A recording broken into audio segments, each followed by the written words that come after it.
before there. Right. That helps a lot when jog the memory when it comes to the mathematics. Thank you. Here's some other, the Collins mechanical filter. These were very important, and particularly in sideband work. They actually did a better job than an RC filter would do. I'm sorry, an LC filter would do. And they didn't have the sharpness and some of the resonance problems the crystals had. They give you a very nice flat response, and it's really good for pulling the desired signal away from the image. Now, talk about radio countermeasures and surveillance. This is something I didn't even know about, and put this up because I found it online. The SRR-8 was actually developed by a Technical Services Division of the U.S. Central Intelligence Agency and built by the radio receptor companies. Anybody heard of them in New York? And these were used for bug hunting and things like that, or I think they also used them, from what I could tell, a little bit. I got a little bit of information on it for listening for Russian aircraft and other sources, because they tuned quite a wide range. He manufactures the black radios. The NEMS Clark Corporation is one of the early ones, of course. Clark being named for the fellow you saw earlier on the slide. That then became Communications Electronics, and these were bought and sold, these companies, by various individuals. And then eventually Watkins Johnson was and Terry O'Loughlin, this fellow I've got the information from, he's now manages the website for Watkins Johnson. Maycom was a Boston company that did a lot of work in microwave and high-end radio. Astro Communications Laboratory, again, another very high-end company. Raycal, British company that has, I think, American connections here. A lot of the work was done here. Adams Russell, Reaction Instruments. E-Systems, Collins worked with E-Systems on some number of programs. And then FG Mason, which is quite a clandestine type engineering company. The early radios were, you notice, were large. This is a NEMS Clark version here, the R1302A. This is an early one. Had, the center channel tuning and the level and some of the other things I mentioned earlier. This is a kind of a programmable NEMS Clark version. You could configure it with, in fact, it says here, the blank panel in the upper right is for optional spectrum display unit, what I call pan adapter, to monitor an entire video bandwidth, let's say. This is where you would tune it from over here by plugging in the frequency you want, and then this, I believe, is the IF frequency, the video limit. This is again, the ACL, point back here, there we go, Astro Communications Laboratory. This radio went from, I believe, 10 megahertz to 1 gigahertz tuning, so that's quite an instrument. Again, in the small configuration here, 3.5 inch. This is a Raycal, British radio here with later on with tuning and some digital readouts. I won't spend too much time here. This Reaction Instruments, 1970s, I'm not sure about it, but it introduced the spectrum analyzer right into the panel. This is a little bit bigger, and I guess maybe it is 3.5 inch. Okay, and this is a little bit bigger than the Adams Russell version. We won't go into this in great detail. They're currently owned by, I believe it's a British Cobham Defense Electronics, 2008, and are traded on that company there. This is interesting, but this is a suitcase radio. I believe this was used for, again, for CIA, a contract for bug disclosure. And TSCM is Technical Services Countermeasure, the device, and that was by FG Mason. This is the famous Watergate receiver. Remember that? They put bugs on the telephone at Watergate, the Watergate Hotel, and they had to listen to them then. What was that called, the crew? Nixon, of course, didn't. The plumbers, there we go. The plumbers had to listen to those bugs, and they used this radio, and this was on display right in on the desk of the Senate inquiry for quite a while. I thought that was really interesting. This was a surveillance receiver, but it was the one used for the Watergate phone bug, and it normally would be used for tracking Soviet signal transmissions. This is one of the most expensive receivers ever. I put too much stuff in here.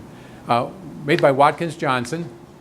This actually was for tuning, I believe, and I couldn't find a lot of information on it, but for tuning satellite and missile. So that was 4 to 8 gigahertz tuning range. It sold for $22,500 in 1968. In today's money, that's $152,683 for that piece of equipment right there, 3.5-inch configuration. Collins radio connection to strategic, excuse me a second, to the SAC, Strategic Air Command during the Cold War.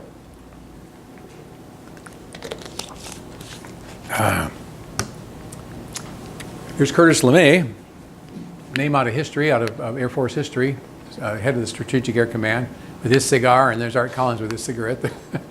Let's see, SAC adopts HFSSB as the main over-the-horizon mode of communication for aircraft around 1956. And the Collins ARC 58 was the primary. That used that PTO design. That was their primary radio systems, although they went to a number of others. And of course, eventually satellite communication. And he became a ham. You can read all this. I've got examples of the Collins books coming up here. You can read all about this. He became an amateur radio operator and actually had sideband HF gear on his planes to both for official reasons and to work a few stations. Here's the famous R390 UUR, beautifully rebuilt radio, and this was used by the CIA in the Cold War, according to this site here, radioera.com. And this is HF rather than the VHF, which is actually the frequency that, VHF is the band that the Soviets chose for their aircraft communication, but they had a lot of HF work that needed to be monitored too. And the Collins was the decision. There's no question about deciding on Collins for that. Here's the Collins R390 showing the PTO, permeability tuned oscillator, in that 390. Here's some really good sources about the whole Collins history. Do you have these books, any of you? Yeah, the Arthur Collins Radio Wizard, and this is the first 50 years. Take a look at this lower right-hand corner. People wonder about that. Does anybody recognize what that equipment is? It had a big market here. It's a Comm Central operator position. What is it called? What's it? It's called Kineplex. These were this. I was told. Well, remember it covered everything: voice bandwidth, and you could put high-speed digital data right onto the same link. And so I believe the reason that there were teletype machines here is that this was radio teletype, and Collins had to use the Kineplex system. There may be another. Rod's, of course, he's been around here longer than me and associated with the HF world. No, that's not. Yeah.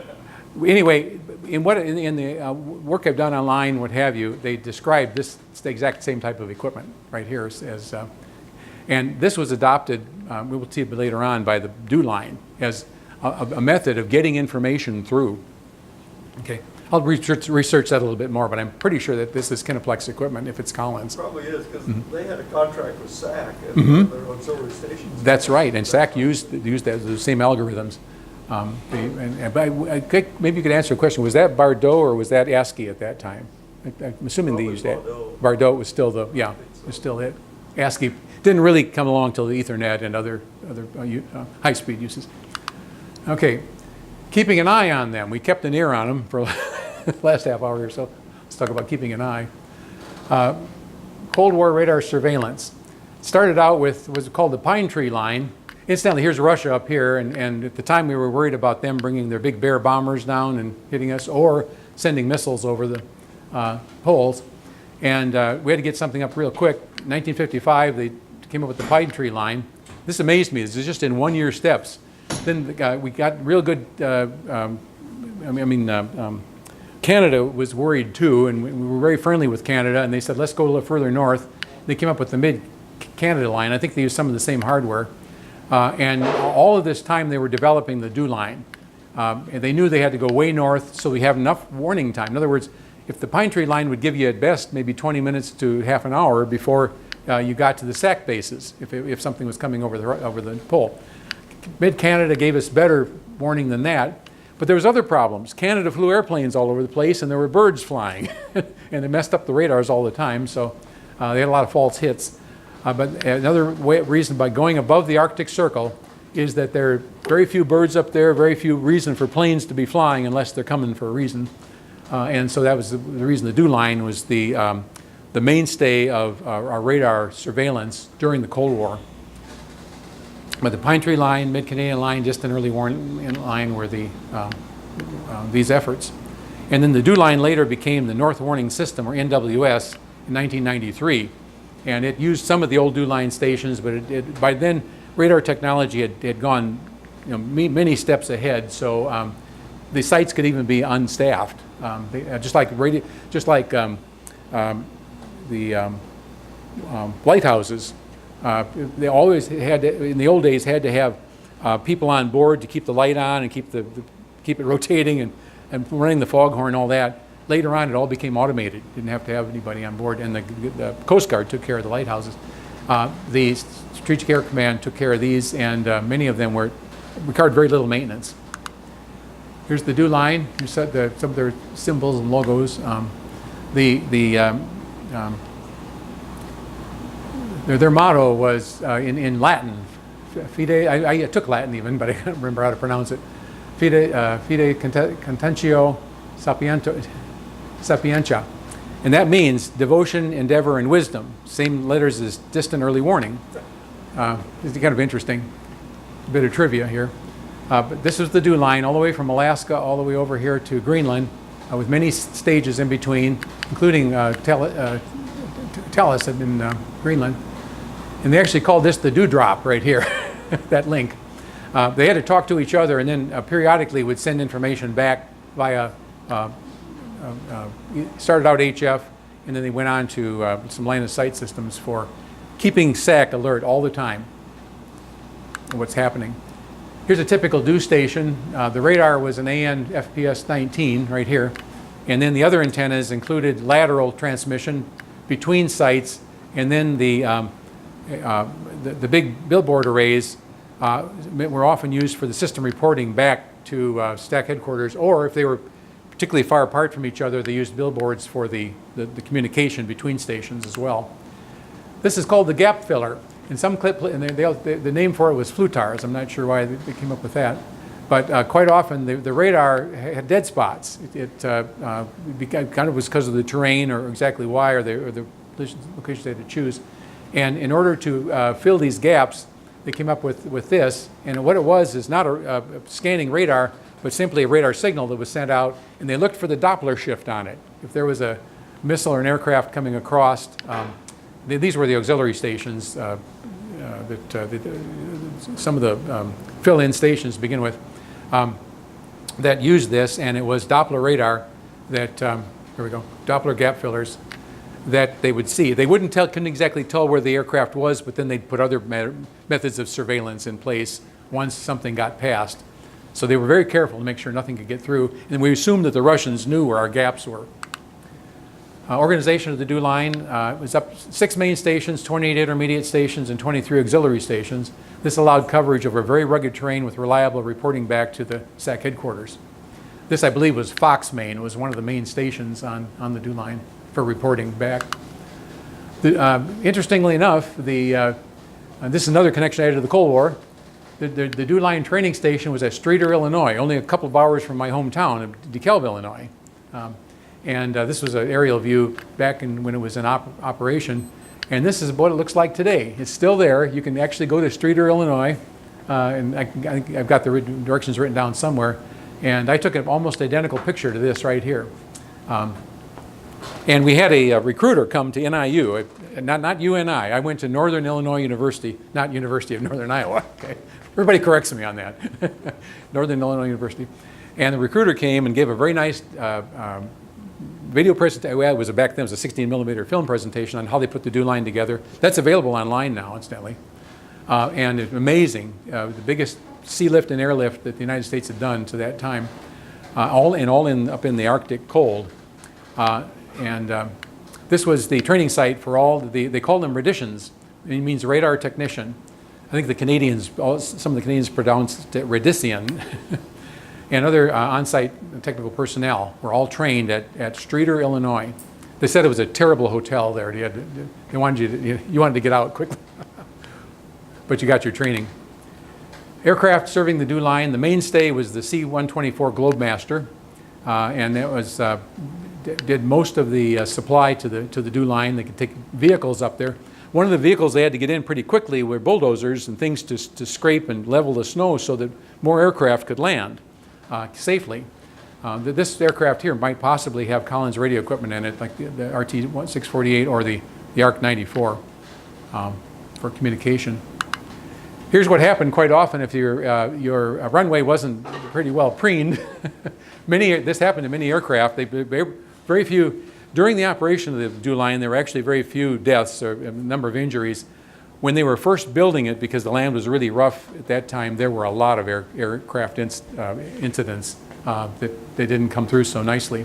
See the HF radio wires on top here for HF communication? This one I read on, it was revived. They got re-engined. It usually bust the propellers off, and they have to get it back, check it out, and then it's flying again. At least it was a soft landing. Now, when the DEW line, well, first of all, this probably looked like their dumps are on the DEW line even while it was operating, but when it was finally decommissioned, this is what things looked like around the site. Because it was a one-way trip. There was no reason to bring all that junk back, you know, the 50-gallon drums for heating oil, generator fuel, etc. were all left behind, and I don't know what all this scrap is, but it was quite a bad site, and Canada didn't particularly care for that. It was in their territories, and it was polluting some of the ground around there too, particularly in the summer when things would thaw out. And then a lot of respect was afforded to the DEW line in the later years during and after the decommissioning. Who knows what all that is. But fortunately, there was a plan to revive the mess, and the federal government says it finished cleaning up 21 distant early warning stations with the largest environmental remediation project taken on by the government to that date at $575 million. And numbers like that are going to also appear back at Hanford to clean up the contamination. That they're working on that right now. Okay, I'm not going to go through all this, but there are a lot of Collins contributions to the DEW line. Started way back in 1929, and when Collins was working in HF diversity, and then that was what things they learned there was brought right up the line to UHF diversity also. Really, the problem you have is at a very distant point, whether you're using troposcatter or not, you tend to have multipaths.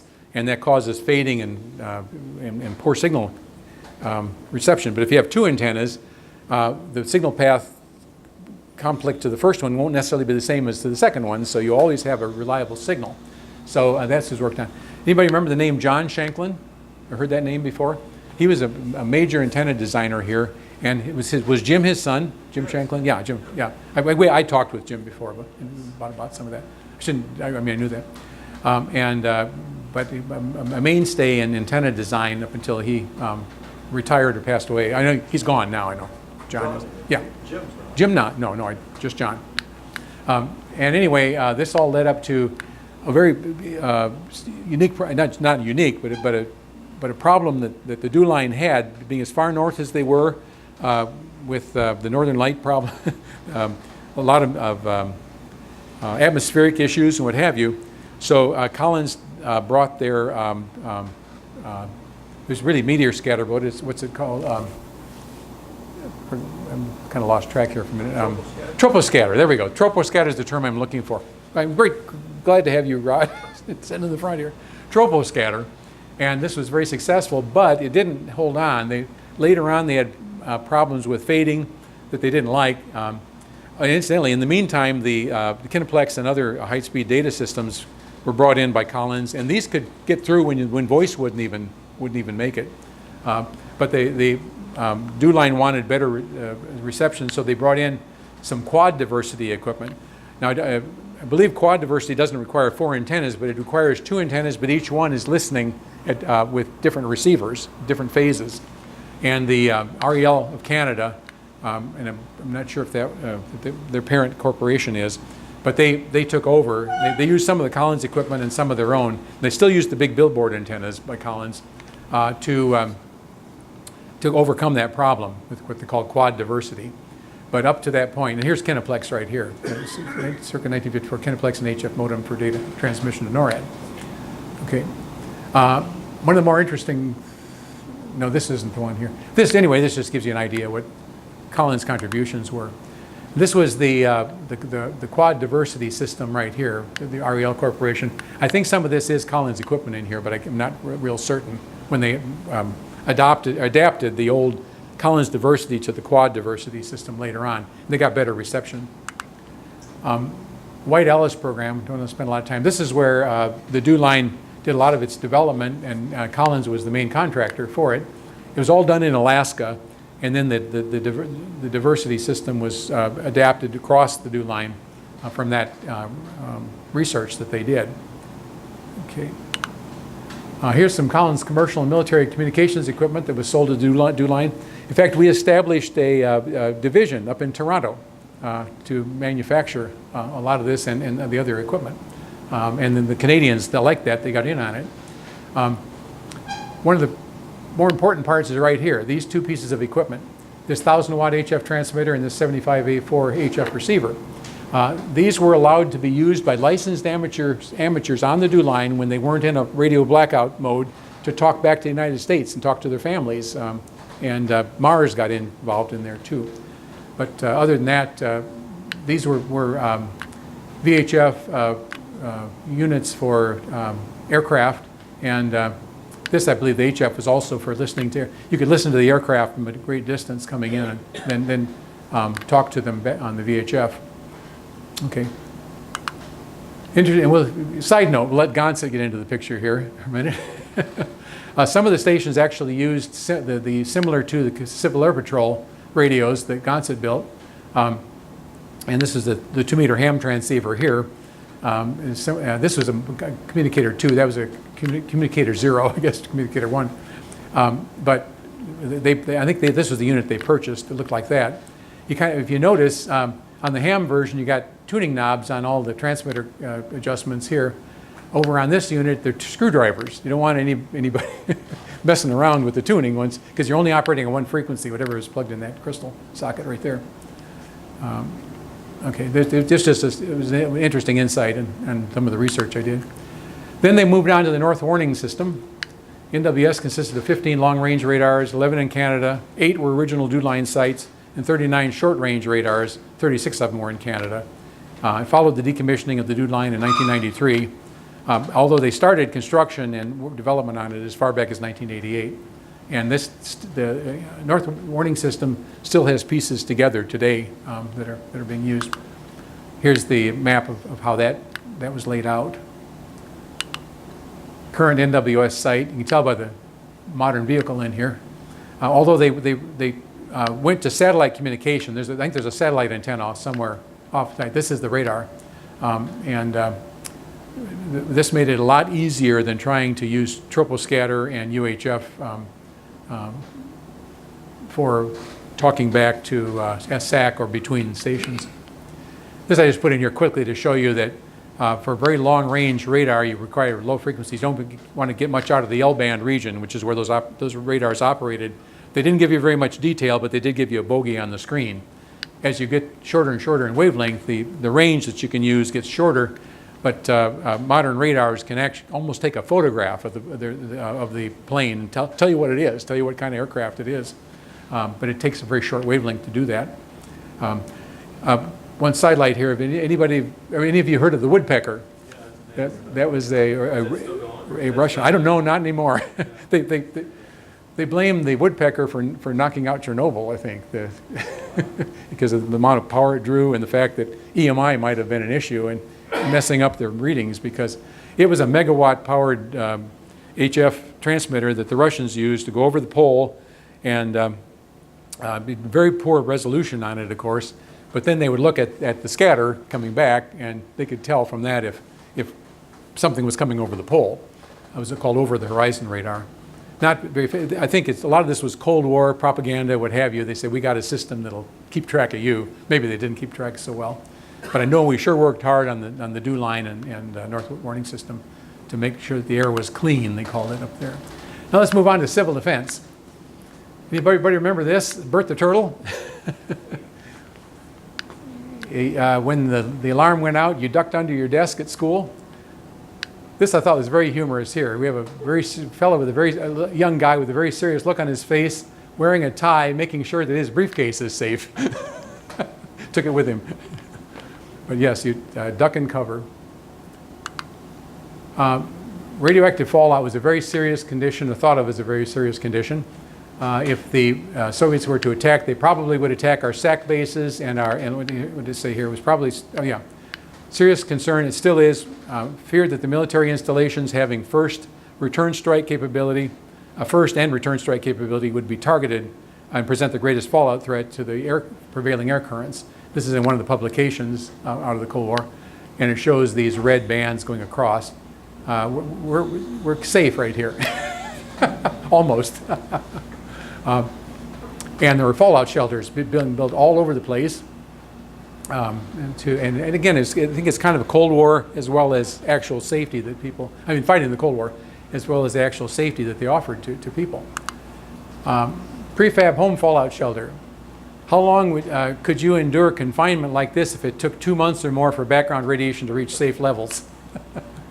I think this might have been made for the blast. Your house is going to demolish and what have you, but you had this safe container you could get inside of and an escape port outside. Also, how would you deal with your unprepared neighbors wanting in? So there's a lot to be said about the Cold War era. But a lot of these were sold. Actually, a company would come out and install it for you. I think you probably still find them in some of the houses, particularly around the big cities. Let's go on to this. This is Wheaton, Illinois. I didn't know this was at the time, this is the very first large-scale Cold War bunker and fallout shelter, because our radio club at DeKalb, Illinois went in. I was only there one time, but went in for tours and drills that were performed in the Wheaton, West Chicago area. It wasn't that far from DeKalb. And this was the first and very elaborate fallout shelter. This was actually made mostly for public officials and high-level ranking people who would be required after the fallout period to get things back on track again. This is the escape port over here that had a fill underneath of it with a set of doors, and if this got demolished and you couldn't get this door open again over here, you'd pull these ropes and the door would slide out and the fill would drop down and you could escape through that right there.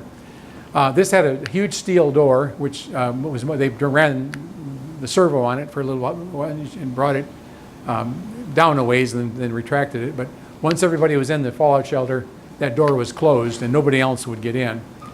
It's being, here, I'm using the word demolished now because it really is, but it's no longer needed.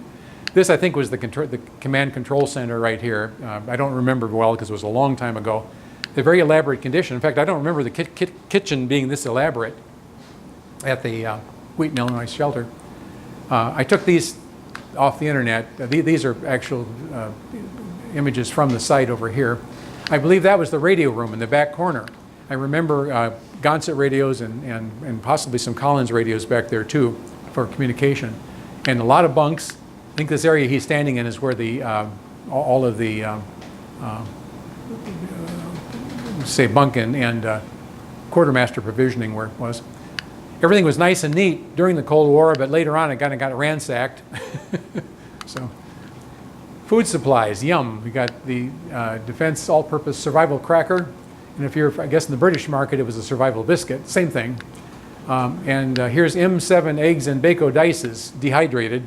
You'd open this can, rehydrate this, cook it up, and that was survival food. In fact, I think it says here down in the corner, life insurance in a can, right there. Thousands of these were made, tens of thousands for the fallout shelters. Okay, this was back from that tour we had. I had some notes. I actually got some old information out.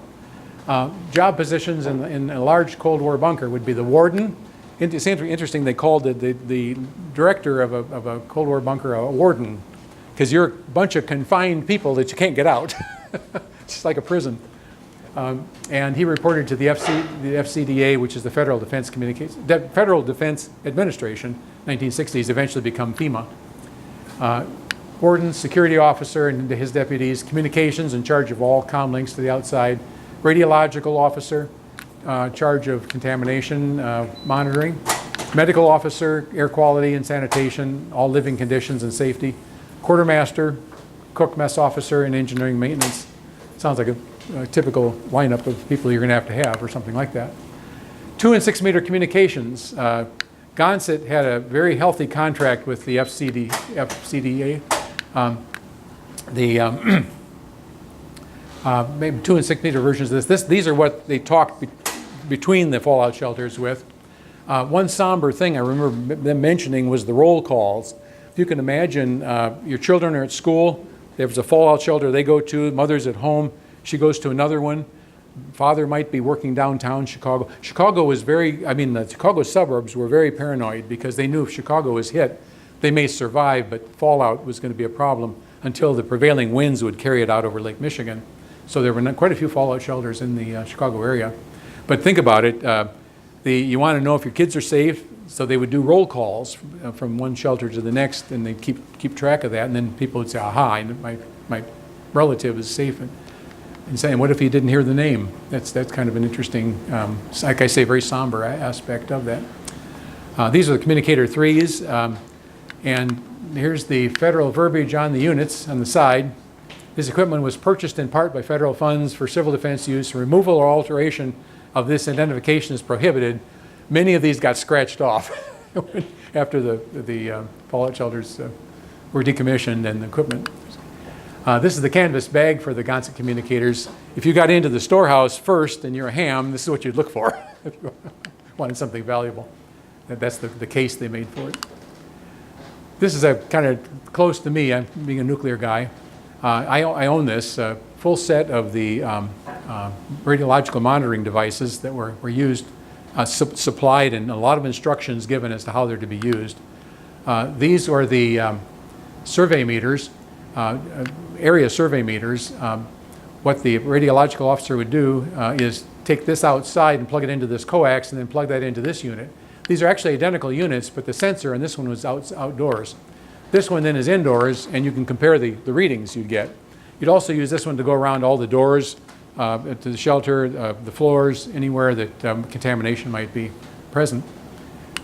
For closer inspection, you use this instrument here, and this had a probe with what's called a beta window on it.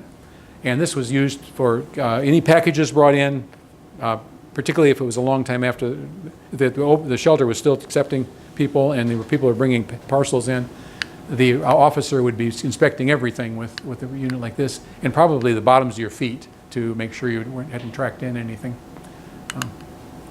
These are the body dosimeters. These were assigned to all those people in that list earlier. The warden would carry one, and all the officers, particularly if they had to go out anywhere near outside or anywhere near a contaminated area, they could see what radiation dosage they had picked up. And this is what the unit that charges it. You read it by simply holding it up to the light, and there's a little needle inside that you could read. This kind of humorous here.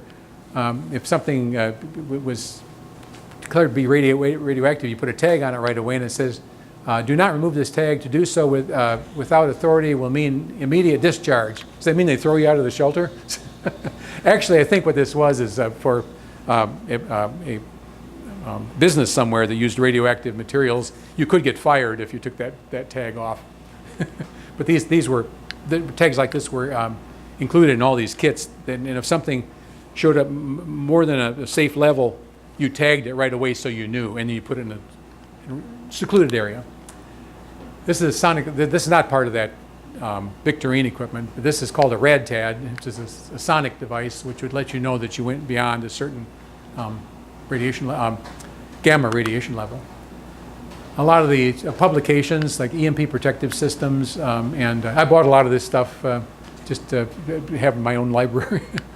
Survival during the first year after nuclear attack, kind of interesting. These are predicted fallout patterns if weapons were detonated in certain regions to help people get back on it. Okay, let's move on. ARES and RACES. The ARES stands for Amateur Radio Emergency Service. You're all familiar with this, are you not? All headed worked either side of this. RACES is the Radio Amateur Civil Emergency Service. That's a government-sponsored service. they never turned RCAs on until an actual emergency had been declared. Any drills you do or anything preceding an event, like remember the floods here, and some amateurs went out to monitor the river levels, and the authorities didn't like that in particular. If you said you'd had RCAs authorization, that could mean something, but under just the ARES, that means you're kind of on your own.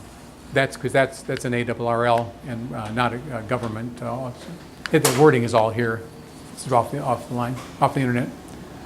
ARRL definition says that only RCAs is only considered active during the emergency, and the government has to say that. Mars.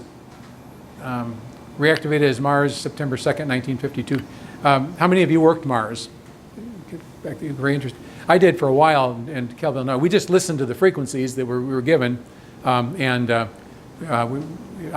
never heard anybody, but we wrote out Marsgrams then, and then you'd send it to the people, the loved ones at home that they wanted to get a message to, and also they worked phone patches, and that's still done today, I think. This is the amateur radio helping the military out in terms of connecting them back to their families and loved ones when there was no radio silence out, when they were authorized.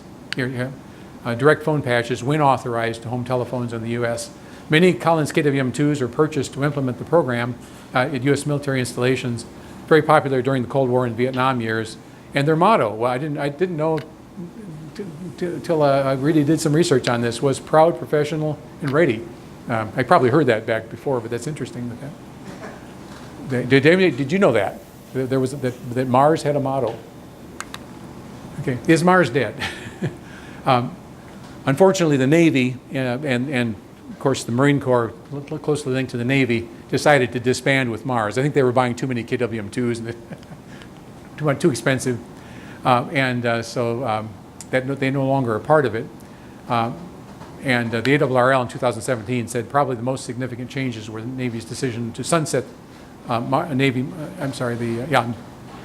their Mars program, and then they refocused on the Army and the Air Force Mars. Today, one of the important things that's been brought in is digital radio. And let me see, did I write that in here? Okay, yeah, this is giving some of the reasons why. We now have satellite phones and smart devices. However, modern military aircraft still are equipped with HF radios, and they can use that in Mars. Okay. That was out of Wikipedia, and you always believe Wikipedia, right? Now, Mars still provides support for civil authorities, but it must follow DoD procedures. The primary digital protocol that's now being allowed for Mars is MIL standard 188.110A with serial phase shift keying, which is compatible with what is used in the military. And Mars members may still use amateur radio digital modes, okay, working. So. But there are no plans for transition to digital voice. Now this, I think, is very interesting here. This year, Mars introduced an online encryption program that allows all digital radio traffic to be encrypted as is being transmitted. Mars also has expanded its use of automatic link establishment, ALE, which is something we worked on here at Collins. So you could get through, be sure to get through more easily. But also this encrypted business, one of the problems, and I've talked to military people about this before, one of the problems with Mars is you did not tell in your message where you are, what your duty was, or who you were with, anything like that. It's just you talking back to the family. With an encrypted system now, you probably have the freedom to say a lot more than you used to be able to. And that's that thought I've got. It keeps Mars alive, because it's always been a little bit suspicious that what are these people, that we've given this authority to, saying on the air, because everybody can hear it then. Okay, telephone security. There really are no telephone companies anymore, like I said earlier. There only are service providers and the internet. Really is all that's left these days. We had an interesting, I might bring this up first. Rod and I and Brian McCoy went and hauled the equipment out of the Boone bunker. That was up near Story City in Iowa. We filled the death van up completely, brought it back and sold a lot, and Rod was in on this. I believe at Dayton and other swap fests, sold a lot of the equipment and actually sent some money back to what they were doing there. The Boone bunker is a huge microwave and cable, you see in a minute here, cable switching station. And it was the last station before the SAC headquarters to the west. And it's the third largest, I didn't know we had the third largest switching center in the country there. Nobody wanted that to be known, I guess. But anyway, it was decommissioned, and it was really an interesting activity. Rod remembers that well. Rod got some nice receivers out of that, made by Bondel Gulterman from Germany. And I think you used that to shoot down internet on power lines. So everything has a purpose. And getting back to this, the early telephone relay systems was quite this was called what they call Skynet, was quite an engineering task. This actually had nuclear requirements on the blast wave that it could survive, EMP hardened, and everything was vacuum tube in the early days, so they didn't worry too much about radiation. Vacuum tube is the hardest electronic medium we've got for radiation. Later on, when solid state was added, that was a different issue, of course. This is a map of the AT&T Coax cable and microwave relay networks across the country. And this is called the 20-tube cable. It was a very common one used for underground. It was very, very secure because it was shielded underground and it went between certain of the sites. Where they couldn't do that, they went to microwave. There are many twisted pairs also packed in for maintenance or local drop-off circuits or what have you. I'll show you this. The early coax systems only could take 600 voice circuits per coax tube, and there were only four coaxes. You can go 8 miles between before you had to amplify. You have a repeater. As they progressed, they wanted more and more voice circuits, so they went to the L5E finally. I don't think there were many of these around. 66 megahertz it operated at. 22 tubes per cable, but every 1 mile you had to put an amplifier in. So that's why all those twisted pairs went along, because the amplifiers were underground as far as I know. They were very reliable. They had access ports to them. But they all had to be powered and very hard to EMP requirements. But this is called the L-carrier coax, multiplex data system underground. There are tons of copper, thousands of dollars worth of copper buried underground with no use right now because it's all been decommissioned. Because we now use fiber optics. And guess what about what the benefit of fiber optics is? EMP hard from day one. No, nothing there to cause a problem. Metal tower, this is what the type of tower used at that Boone bunker. They told me were designed to be very hard to a blast wave, have minimal capture, a lot of reinforcement around it. But I thought these things would capture a lot of blast wave, the cornucopia antennas. But built very hard to EMP. These were built later on. Concrete relay towers, aesthetically pleasing as well as structurally sound. And I read one line saying that the concrete was hardly set up on these before the plans to tear them down was being made. So this is kind of late in the hardened telephone system. These are super hardened, all concrete units here for the military Autovon traffic, and these also used, had commercial traffic on them, but these were particularly designed for military. Autovon means automatic voice on network. It's a military priority phone system employing override tones that would give you priority. You'd knock somebody else off if he was at a lower level. And designated as the 490L by the military, became the DSN, Digital Switching Network, later on in the 1990s. This was when the decommissioning began on phone company as we knew it. Here's an Autovon Doomsday military phone. Let's see, Larry, you're still here. How would you like to carry around one of these as a butt set? I think the aide would probably do that for the military guy. But this is an Autovon phone. There's the flash override flash, intermediate and priority. This phone can operate on all AT&T communication modes, 2-wire or 4-wire, and has self-powered option using ordinary D cells right here. Encrypted version now carry STU designations. I thought this was an encrypted phone when I got it. I bought it on eBay. Didn't pay a lot, but it turns out there is another piece of equipment that has to go with this for encryption. This is just a Autovon, but we call them the Doomsday phones. Hot war in Vietnam during the Cold War. Anybody familiar with these patches right here?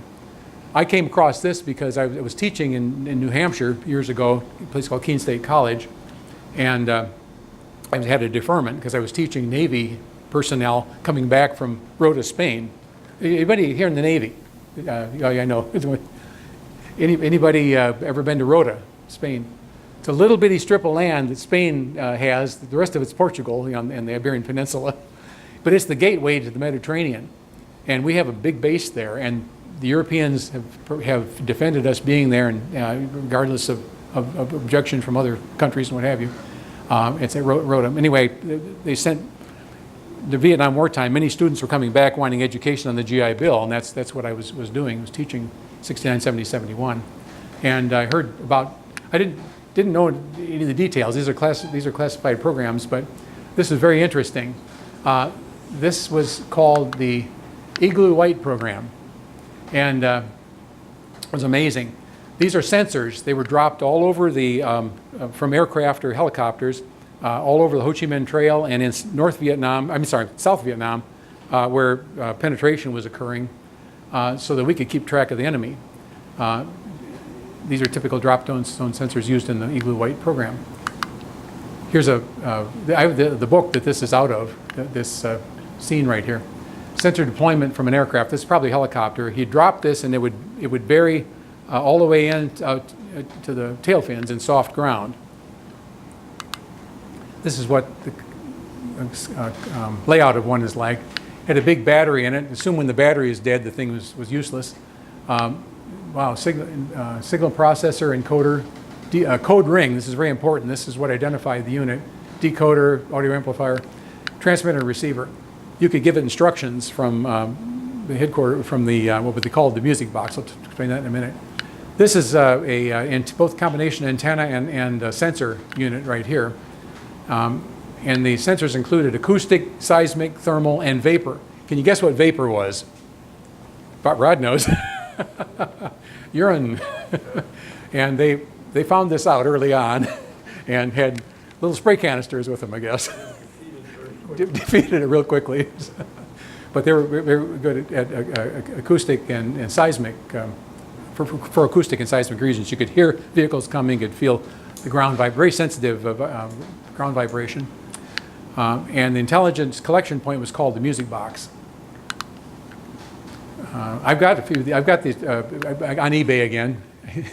It's terrible being a Cold War geek and recognizing things. I bought a couple of these transmitters. I don't have the signal processor or the receiver unit, just so I have for fun of it. They all had camouflaged antennas. If they buried deep enough, that's all you saw, and could be mistaken for just something growing there in the wilderness. They usually tried to drop them where they'd be pretty well camouflaged. Look what we found. I don't know if these are North or South Vietnamese right here, but they dug them out of the ground, and this is a stock photo from got off the internet. And I think we're coming close to the end right now. This is a former, back to the dew line. This is a former dew liner, and avid ham, maintains all the dew line websites. His name is Brian Jeffrey. Has anybody looked at any of the dew line information online? It's really interesting, from my standpoint anyway. Here he is today, basically. Started out VE3, EBF, then went through all these calls. He was VE3 SK, Santa Claus, he called himself on the dew line, and this is his call today. These are the sites he manages. This was his own site, and this is the site for a man named Larry Wilson, who was getting up there in years and probably not physically able to handle it anymore, but he took it over. Here he was in 1960, or thereabouts, working with equipment on the dew line. One thing I want to ask him about is if they had radio surveillance equipment at the sites he worked at. He might not be able to answer that because of all the things that were classified, everything about the dew line, basically where the sites were, the frequencies it operated at, how it was communicated, all was white world. There's no problem there. But the one thing that, according to the black radio site that I was on, they said they still had a very poor information as to where we were monitoring the radio signals with all that non-classified equipment. And so I wanted to see if maybe he knew. I'm thinking about contributing to this site because I've been there a lot and had a lot of fun looking at some of the fun in some ways, in other ways, things were kind of raunchy on the DEW line too. Okay. This is my parting shot here, kind of got cut off, but anyway, this refers back to the Collins 431B1 1000 watt transmitter and the 75A4 receiver. He indicated that the system was available to any licensed amateur radio operator, and many hours were spent arranging phone patches with amateur operators in the South for DEW line station personnel.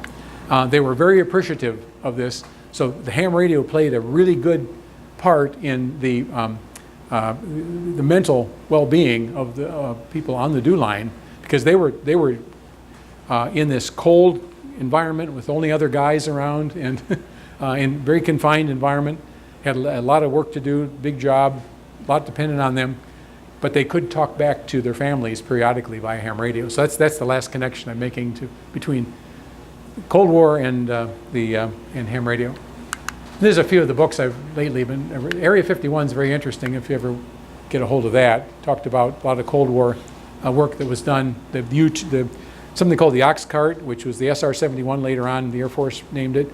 The U-2 and the MiG that they captured was tested there at Area 51. What was that? Sapporo. What's that? It was up in Sapporo. Oh yeah, uh-huh. That's where I was in Orbit, Japan. Is that right? Okay, yeah, it's an interesting story there.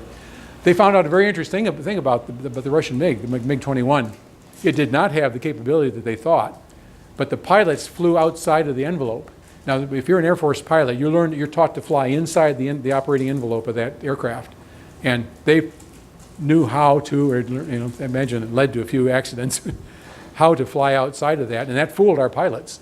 We adjusted our procedures and actually could stand toe-to-toe with the MiGs pretty well after that. They were actually getting a lot of hits in Vietnam. I understand it was mostly South Vietnamese pilots that had been trained to fly our planes. It was closer to 1-to-1 between our American pilots. Rod, you look like you know something about that. What, the kill ratio? The kill ratio was very high on the north side with the MiG. Early on. Yeah, early on, yes. And towards the end. It was turned around, yes. We found out what they were doing, and that was a very important issue. Because that's covered in Area 51. They don't have devote a lot to it, but I looked into some other information, and kill ratio flipped, and we gained air superiority in Vietnam because of that. We also had to do a lot of escort flying because it was difficult to move supplies to the north because of all the ambushes that would occur on land. So they set up a lot of airstrips, and they took cargo planes. Cargo planes were tremendous targets for a North Vietnamese or possibly even Russian pilot. So they had to do a lot of escort flying to keep them safe. But this allowed them to move troops, equipment, and get medical evac to the north by aircraft. And see, Cold War. Oh, here we just.